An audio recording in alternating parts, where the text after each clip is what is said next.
어느 목회자가 스쿨존에 친구 가족과 함께 차를 타고 지나가게 됐어요. 근데 마침 친구 부인이 이런 이야기를 하면서 질문을 하는 거예요. 어떤 사람이 시속 30km에 그 스쿨존에 그만 50km로 가다가 안타깝게 아이를 치었대요. CCTV도 없어서 그 친구의 증인이 결정적인 역할을 재판에서 하게 되는데, 그럴 때 사람들이 어떻게 할까요?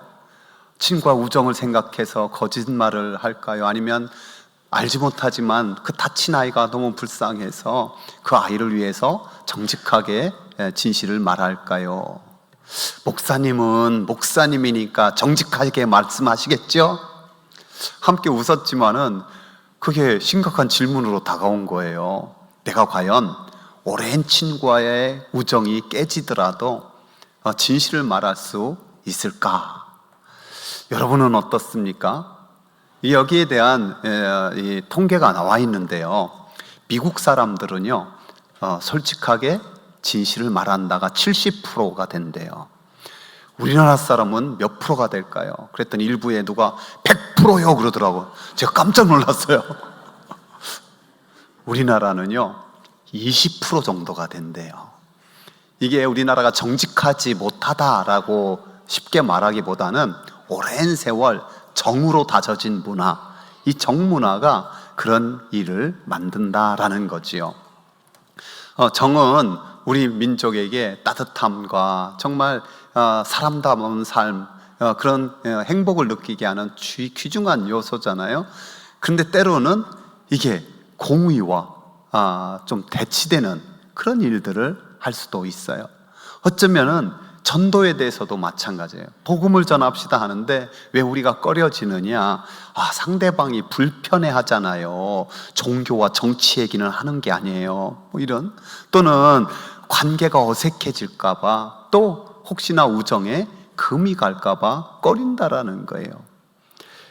사도 바울은 이런 경우에 강력하게 이렇게 말씀하고 있답니다. 함께 읽어봅시다. 내가 복음을 전할지라도 자랑할 것이 없음은 내가 부득불할 일임이라. 만일 복음을 전하지 아니하면 내게 화가 있을 것임이라. 우리가 가까운 사람에게, 아는 사람에게 복음을 전하는 것은 그에게도 가장 큰 복이고 전하는 우리에게도 큰 복인 줄 믿습니다. 반대로도 마찬가지예요. 내가 복음을 전하지 않으면 그에게 영원한 화가 있는 거고 내게도 화가 있다라고 사도 바울은 고백하고 있답니다. 오늘날 우리 인류는 그 문명 문화를 통해서 엄청난 지식과 정보를 가지게 되었어요. 이제 남녀노소 할 것 없이, 또 산간 벽촌이나 어디 뭐 할 것 없이 컴퓨터와 스마트폰 하나만 가지면은 어마어마한 지식과 정보를 접해요. 옛날에 그 박사들보다도 훨씬 많은 그 지식 정보를 쉽게 가져서 웬만큼만 노력하면은 어마어마한 전문가가 될 수도 있어요. 그러면은 그 많은 아는 것 때문에 행복하고 그 많은 지식 때문에 인생이 더 술술 풀려가고 있을까요? 꼭 그렇지는 않잖아요. 현대인들이 이전 세대보다 더 불평불만도 많고 근심 걱정도 많고 또 그냥 우울함, 답답함도 많고 스트레스가 훨씬 더 많은 게 현실이에요. 왜 그럴까요? 이거는 인생의 진정한 의미는 잘 모르기 때문에 그래요. 이 땅의 철학을 비롯해서 수많은 학문들이 인생이 이렇다라고 정의를 내리지만 그 어디에도 시원한 대답을 듣기는 부족해요. 많은 사람들이 인생을 살고 간다고 하지만은 그것을 정확하게 말하는 사람은 너무 적어요.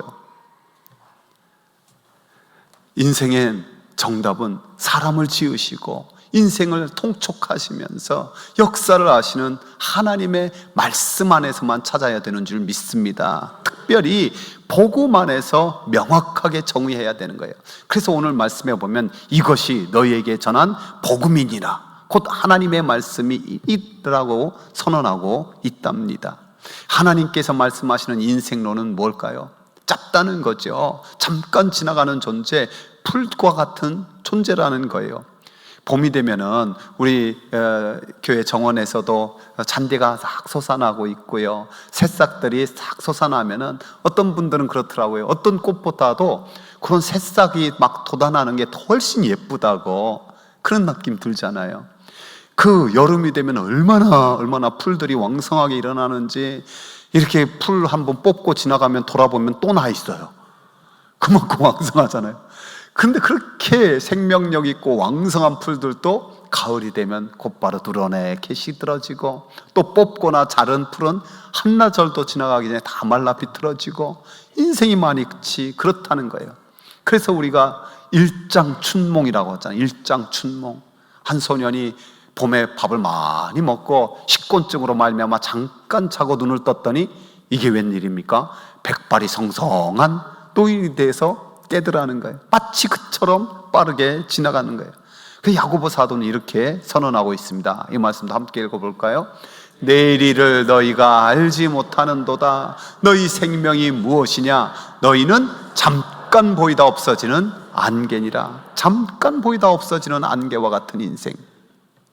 제가 현대인들은 과연 얼마나 오래 사는 분이 있을까 검색해 봤더니요, 지난 4월 5일 날 베네수엘라의 한 농부인 후안 빈센트 페레스 모라가 지금 현재 남성 중에 가장 오래 살다가 돌아가셨더라고요. 114살, 며칠에서 며칠 더 살면 115살. 여러분, 여성은 그보다 한 10년 정도 더 살잖아요. 근데 이 페레스 씨가 자기의 장수 비결을 공개한 게 참 은혜가 되더라고요.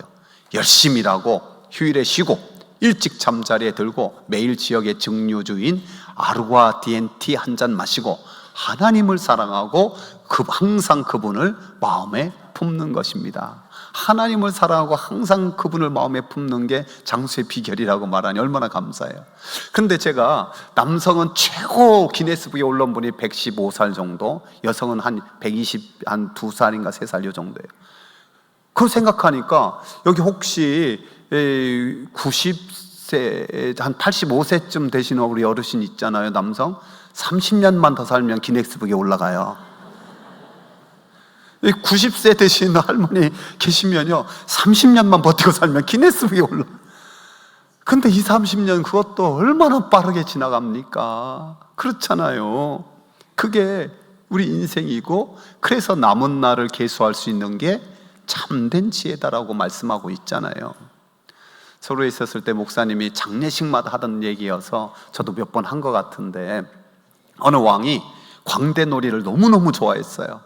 근데 그 광대 중에 하나가 그 춤이나 말로써 바보 연기를 너무너무 잘하는 거예요. 어느 날 깔깔깔깔 웃다가 너 같은 바보 정말 최고의 바보다 하면서 지팡이를 하나 선물로 주고 너보다 더 큰 바보 만나면 줘라 그랬어요. 근데 세월이 흘러서 그 왕이 죽게 됐다는 소식 듣고 문안 갔어요. 왕이시여, 이제 가실 때가 되었군요. 그래, 내가 병들어 이제 죽을 때가 됐어. 그럼 가실 곳은 준비하셨습니까? 내가 어디로 가는지 모르는데 어떻게 준비하나? 그랬더니 그 뒤에 있는 지팡이, 이거 이제 왕의 겁니다. 여러분, 이게 인생이잖아요. 열왕기상 요즘 새벽에 묵상하는데 그 1장 1절이 이렇게 출발하더라고요. 다윗이 왕이 나이가 많아 늙으니 이불을 덮어도 따뜻하지 아니한지라. 한 15살쯤에 그 혈기왕성한 몸으로 만군의 여호와의 이름으로 나간다 해서 3m 가까이 되는 그 골리앗을 물리친 다윗, 파란만장한 고난이었지만 30세 왕이 되고 40년 동안 이스라엘을 다스리다가 이제 70에 하늘나라 가게 된 거예요. 그가 돌이켜보면은 그 피 끓던 때가 엊그제 같은데 이제 피가 안 통하니 손발이 자지자지해서 죽게 됐다는, 이불 덮어도 안 따뜻하다는 거예요. 그런 상황에서 그는 그 아들 솔로몬에게 아주 귀한 유언을 남깁니다. 함께 읽어봅시다. 내가 이제 세상 모든 사람이 가는 길로 가게 되었노니 너는 힘써 대장부가 되고 내 하나님 여호와의 명령을 지켜 그 길로 행하여 그 법률과 계명과 율례와 증거를 모세의 율법된 기록된 대로 지키라. 그리하면 내가 무엇을 하든지 어디로 가든지 형통할지라. 믿음의 대장부가 되라고, 믿음의 대장부가 되라고 선포하면서 너가 하나님의 말씀, 영원하신 하나님 말씀을 지킬 때 형통하다. 그러니까 다윗이 하나님 마음에 맞는 사람 된 것 아닙니까? 사랑하는 성도 여러분, 우리와 우리 주위의 사람들 다 풀과 같이 짧은 인생 사는데 영원한 하나님 말씀 붙들 수 있기를, 그런 믿음의 대장부가 되기를 축복합니다. 우리 옆 사람 축복합시다. 믿음의 대장부가 됩시다.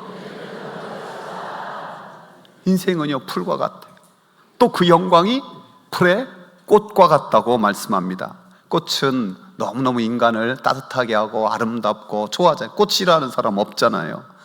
그래서 종종 이렇게 축복도 해요. 꽃길만 걸으세요. 또 우리도 축복합시다. 꽃길만 걸으세요.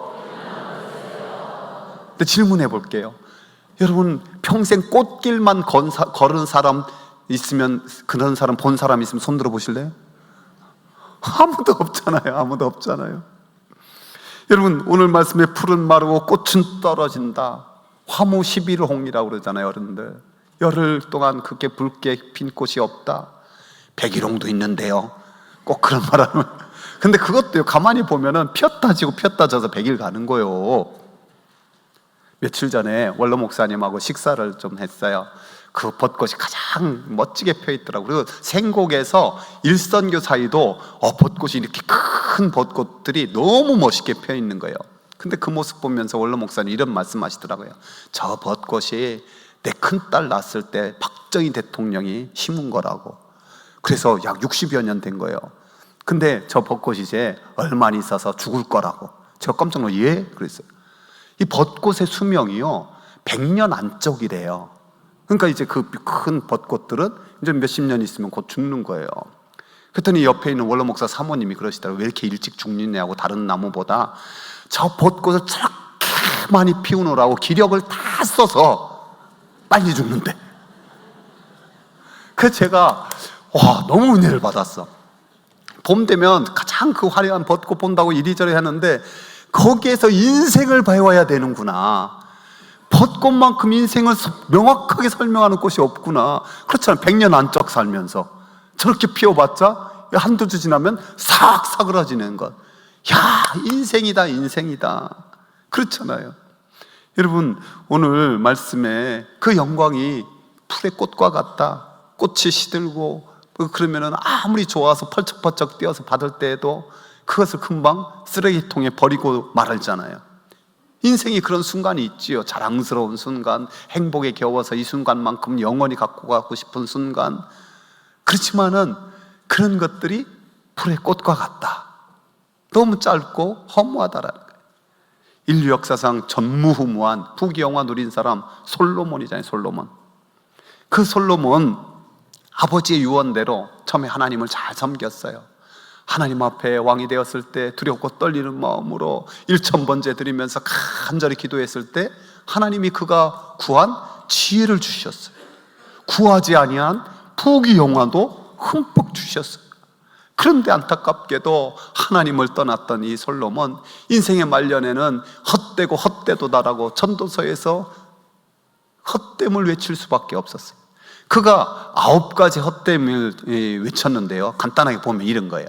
사람의 모든 수고가 별거 아니다, 헛되다. 인간의 지혜도 별거 아니고 헛되다. 인간의 의로움 헛되고, 재물 하나도 갖고 갈 수 없으니 헛되고, 존귀와 권력도 헛되고, 인간의 쾌락 짧은 순간뿐이고, 젊음도 곧 늙으니 헛되고, 사람의 생명마저 헛되고, 인생의 사후도 헛되다. 하나님 떠난 인생 헛된 것임을 알고 그래도 마지막에는 회개하고 그 결론을, 전도서의 결론을 이렇게 맺고 있습니다. 함께 읽어봅시다. 일의 결국을 다 들었으니 하나님을 경외하고 그의 명령들을 지킬지어다. 이것이 모든 사람의 본분이니라. 하나님은 모든 행위와 모든 은밀한 일을 선악간에 심판하시리라. 아멘. 사랑하는 성도 여러분, 저와 우리 주변에 있는 인생, 풀과 같은 인생, 풀의 꽃과 같은 그 세상 영광이 아니라 영원한 하나님의 나라, 그 영광을 바라보며 걸어갈 수 있는 사람 되기를 축복합니다. 사실 인생이 풀과 같이 짧다, 그 영광이 풀의 꽃과 같이 허무하다, 이것은 세상에서도 사실 다 인정을 해요. 궁극적으로 세 번째 사실을 모르는 거예요. 그것이 무엇입니까? 오직 주의 말씀은 세세토록 있도다 하였으니 너희에게 전한 복음이 곧 이 말씀이라. 세상 모든 것을 변하지만은 하나님의 말씀만이 영원히 변치 않는 것이고, 그 말씀 안에서 인류의 역사와 온 우주의 비밀과 인생이 다 담겨 있다는 것을 알아야 된다는 거예요. 그렇잖아요. 이 세상 만물이 어떻게 생겼습니까? 태초에 하나님이 천지를 창조하시니라. 단순한 선포로 우리는 알 수가 있어요. 우리 인간은 어떻게 만들어졌습니까? 하나님이 자기 형상, 곧 하나님의 형상대로 사람을 창조하시되 남자와 여자를 창조하시고 영광스러운 하나님의 형상대로 입은 존귀한 인생이었어요. 그러나 죄와 불순종으로 말미암아 타락하게 되었고 하나님의 형상이 파괴하게 되었고, 그래서 인생은 풀과 같이, 풀의 꽃과 같이 허무한 인생이 돼버리고 마른 거예요. 이게 시적인 표현이지, 흙에서 와서 흙으로 돌아가고 먼지에서 와서 먼지로 돌아가고 티끌에 와서 티끌로 돌아가야 된다는 것이 인생이에요. 사랑의 하나님께서 이 허무한 인생, 죄인의 인생 너무 사랑하셔서 독생자 예수 그리스도를 보내주신 줄 믿습니다. 우리가 아직 죄인 되었을 때 그리스도께서 십자가에 못 박혀 죽으심으로 그 사랑을 확증하셨어요. 죽음에 내버려 두실 수 없어 그를 부활시키시고, 우리 주님 승천하셔서 지금도 하나님 보좌 우편에서 우리를 위해서 간구하고 계신 줄 믿습니다. 그러나 영광 가운데 우리 주님 다시 오셔서 인류의 역사를 마치고 모든 구원을 완성시킬 것을 믿습니다. 이것이 성경에서 말하는 우주의 역사요, 인류의 역사요, 인생의 전부예요. 그래서 영어로 역사가 무엇입니까? 히스토리, 히스 스토리, 그분의 이야기예요. 그분의 이야기. 그래서 인류의 계산은 A, BC, 예수님 오기 전, AD, 예수님 오신 후, 이렇게 나누는 거고, 우리가 믿고 있는 붙들고 있는 성경 말씀, 구약의 모든 말씀은 그분이 오실 것을 약속한 구약, 오래된 약속이고, 신약은 그분이 오셨고 그 다시 오실 것을 기록한 이 약속의 말씀, 이 성경 말씀을 믿음 안에서 우리가 구원이 있고 거듭남이 있어요. 그래서 사도 바로가 오늘 본문에 강력하게 선포합니다. 함께 읽어봅시다. 너희가 거듭난 것이 썩어질 씨로 된 것이 아니요 썩지 아니할 씨로 된 것이니 살아있고 항상 있는 하나님의 말씀으로 되었느니라. 아멘. 저는 마태복음의 두 말씀이 우리 인생에 가장 중요하다고도 생각해요. 결정적인 은혜를 주는 두 말씀. 무엇입니까? 허무하고 수고하고 무거운 짐진 자들에게 주님께서 말씀하시는 거예요. 오라, 내가 너희를 쉬게 하리라. 한번 선포해보고, 오라, 내가 너희를 쉬게 하리라. 아멘. 그 하나님의 은혜와 평강과 거듭남과 구원을 받은 자들에게 또 우리 주님은 마지막에 선포하십니다. 가라, 내가 너희와 함께하리라. 또 선포해요. 가라, 내가 너희와 함께하리라. 아멘. 어느 교회가 강단에 딱 간단하게 오라, 내가 너희를 쉬게 하리라, 가라, 내가 너희와 함께하리라. 그래서 저희도 어떻게 붙여놓고 아직 고민하고 있어요. 저 여러분이 주님 안에서만이 안식이 있고 언제나 주님 따라 사명 따라 가는 길, 주님의 함께하심을 꼭 붙드시기 바랍니다. 김구 선생님께서 사랑하는 지인의 아들의 결혼식 주례를 맡았어요.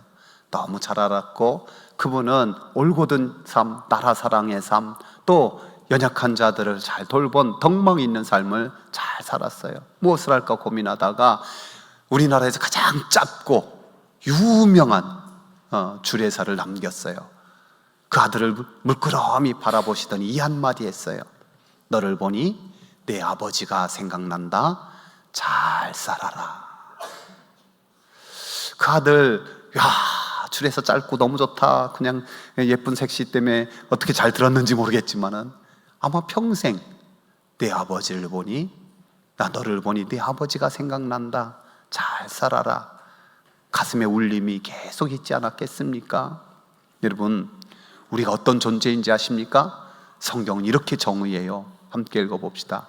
항상 우리를 그리스도 안에서 이기게 하시고 우리로 말미암아 각처에서 그리스도를 아는 냄새를 나타내시는 하나님께 감사하노라. 우리는 구원받는 자들에게나 망하는 자들에게나 하나님 앞에서 그리스도의 향기니 이 사람에게는 사망으로부터 사망에 이르는 냄새요, 저 사람에게는 생명으로부터 생명에 이르는 냄새라. 누가 이 일을 감당하리요. 아멘. 우리가 짧은 인생 살면서 자칫하면 풀의 꽃과 같이 헛되게 끝날 수 있습니다. 오직 영원하신 하나님의 말씀, 그 말씀 꼭 붙들고 그 말씀 먹고 살아서 우리가 이런 말 들었으면 좋겠습니다. 당신을 보니 예수님이 생각납니다. 당신을 보니 그리스도의 향기가 납니다. 우리 옆 사람께 한번 말해 봅시다. 당신을 보니 예수님이 생각납니다. 당신을 보니 그리스도의 향기가 납니다. 아멘. 함께 기도합시다.